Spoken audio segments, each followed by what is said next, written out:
Tapi dari Suzuki Jepangnya pun ternyata juga menangis. Diam-diam, Rins dan juga Joan Mir sudah ngontek Honda atau HRC.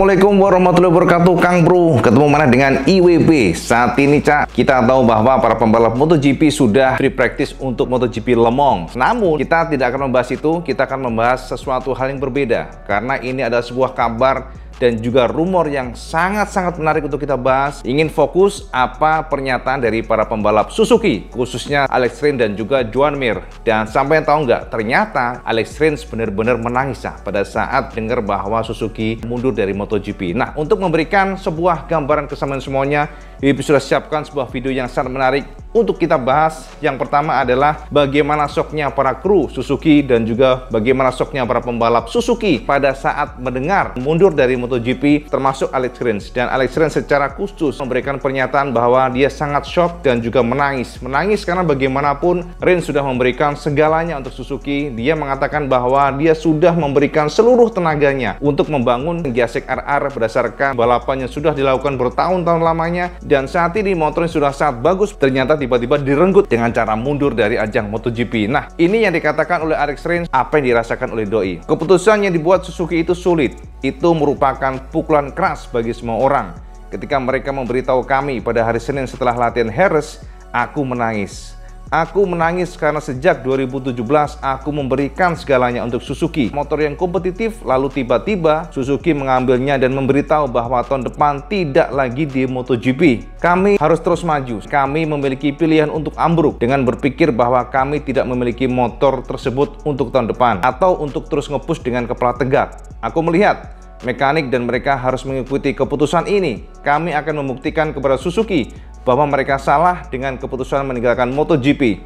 Akan menyenangkan balapan di Valencia untuk meraih gelar juara dunia dan menunjukkan kepada Suzuki bahwa apa yang telah mereka lakukan adalah keputusan yang salah. Tapi di sisi lain aku melihat orang-orang Jepang juga dari pihak Suzuki ternyata mereka menangis.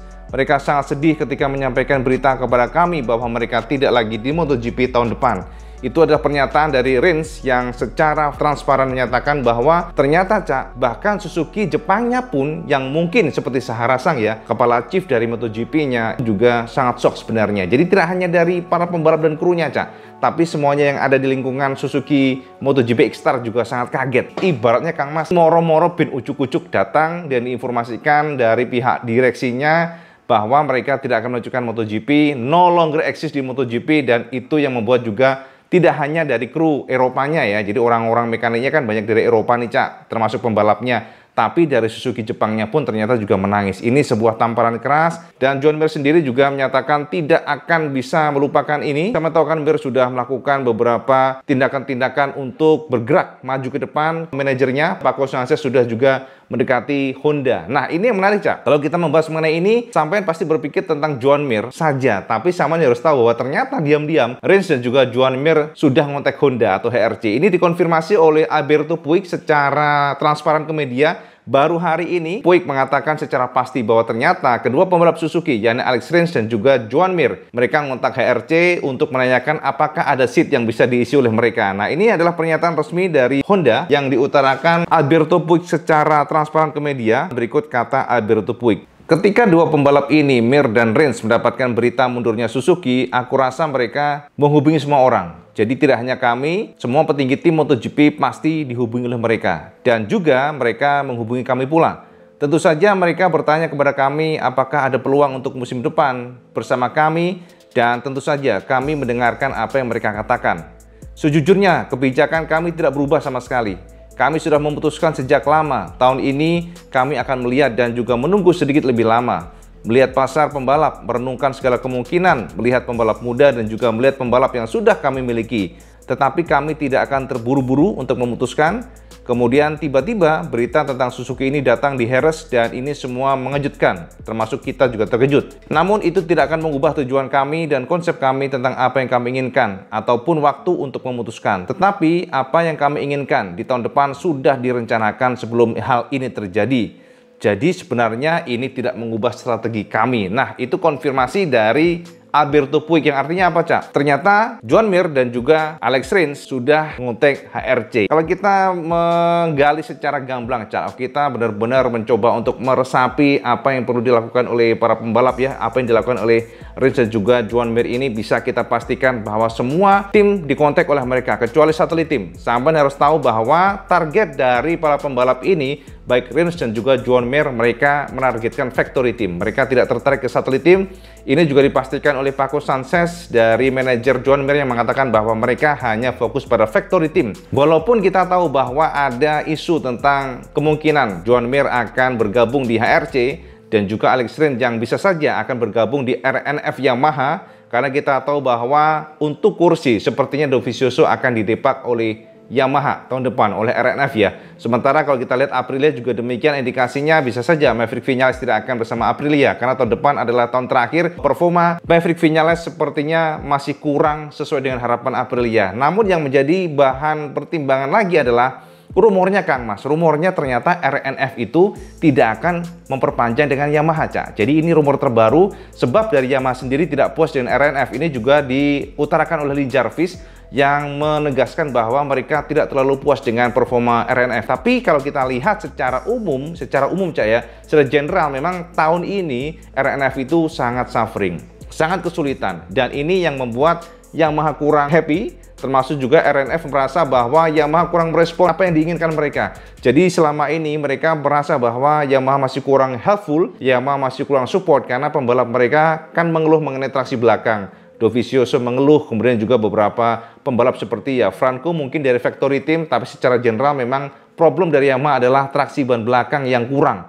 Jadi traksinya lemah ban belakang dan hanya Fabio yang bisa meminimize atau menutupi kelemahan dari M1 ini. Dan ini juga dirasakan RNF, sehingga rumornya tahun depan RNF tidak akan bersama Yamaha. Rumornya pula mereka sedang ada perbincangan dengan Aprilia. Konon informasi demikian, Cak. Isunya, Kang Mas, bener nggaknya ya kita lihat nanti. Nah, itu update informasi yang bisa share, dan juga ternyata, Cak, ini bisa terindikasi sangat kuat bahwa sepertinya RNF memang tidak akan bersama Yamaha karena Fabio Quartararo secara eksplisit mengatakan bahwa dia tidak ada masalah walaupun tanpa tim satelit. Ini ditegaskan oleh Fabio Quartararo, Cak. Jadi ini menarik sekali. Fabio sudah sangat pede bahwa dia bisa sendiri tanpa satelit tim. Sementara kita lihat juga Franco masih berusaha keras supaya bisa improve ya, kita tahu di sini. Dan kalau kita lihat di Latin Jerez ya, jadi free practice Jerez kita perhatikan ternyata sepertinya akan sangat seru karena kita tahu bahwa Marc Marquez masih suffering, Marquez masih kesulitan. Marquez saat ini masih berusaha untuk mencari feeling. RC213V yang terbaru ini ternyata kelemahannya adalah traksi depan. Sebelumnya kita bahas nih, Honda sudah berusaha memperbaiki keluhan sebelumnya, di mana kelemahan RC213V adalah traksi belakang yang kurang ya. Sementara di tahun ini dengan generasi terbaru, HRC sudah berusaha meracik sebuah desain mesin baru, sasis baru, semua baru, dan mereka improve, berhasil memaksimalkan traksi ban belakang. Dan saat ini juga ban belakang sudah oke banget traksinya. Tapi ternyata, Cak, setelah traksi belakang oke, dilalah yang depan malah saat ini lemah. Jadi menurut informasi Marc Marquez, ini tidak sesuai dengan selera dia, tidak sesuai dengan karakternya dia, dimana biasanya dia akan nge-push banget di tikungan. Tapi pada generasi yang terbaru ini, mesin yang anyar ini tidak bisa dilakukan. Jadi mesin RC213V yang terbaru untuk traksi depannya kurang, Cak. Makanya kalau kita perhatikan kan pada saat Marquez nge-push selalu ya, dia banyak sekali mengalami crash, kemudian juga tiba-tiba lost traction, jadi kayak gitu. Ini memang menjadi penyakit untuk generasi yang terbaru ini, sehingga Honda saat ini berusaha keras untuk mencari balance yang terbaik. Dan sekali lagi Marquez menegaskan bahwa dia saat ini masih mencari settingan-settingan yang tepat karena motornya tidak sesuai dengan feelingnya. Jadi feelingnya masih belum dapat, dan sama tahu kan bagaimana kondisi Marquez yang memang suffering di Le Mans.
kita lihat aja nanti free practice. Saat ini kita lihat Fabio juga masih belum mendapatkan feel yang maksimal. Fabio masih belum bisa menjadi pembalap terkencang, sehingga ini akan menjadi sebuah tontonan yang sangat menarik nantinya. Oke, jadi itu aja sih Cak mengenai hari ini update bahwa ternyata dikonfirmasi HRC fix ya, Suzuki, duo Suzuki, Rins dan juga Mir ngontak HRC. Mereka menanyakan seat apakah ada yang kosong, dan juga fix pula bahwa ternyata Rins juga shock banget karena dia sampai sempat menangis setelah mendengar bahwa Suzuki tiba-tiba mundurkan diri. Kemudian juga dipastikan bahwa ya memang tahun depan akan berubah ya, khususnya dari Aprilia dan juga RNF yang dirumorkan RNF akan meninggalkan Yamaha. Dan kita nggak tahu jika memang Yamaha tidak mendapatkan sponsor, bisa saja tahun depan tidak ada satelit tim. Ini masih menjadi sebuah wacana dan isu. Kita lihat saja di masa depan ya. Jadi itu aja informasi update Iwan Benaran. Kita lihat nanti termasuk kualifikasi, kita akan bahas tentang potensi bagaimana race nanti, siapa yang menjadi pembalap terkencang atau siapa yang menang. Tenang Cak, kita akan bahas pada video terpisah. Seperti biasa, kalau teman suka video ini, sama like, share, dan subscribe. Ojo lali sama sholat 5 waktu, karena itu paling penting. Assalamualaikum warahmatullahi wabarakatuh. Salam segandos.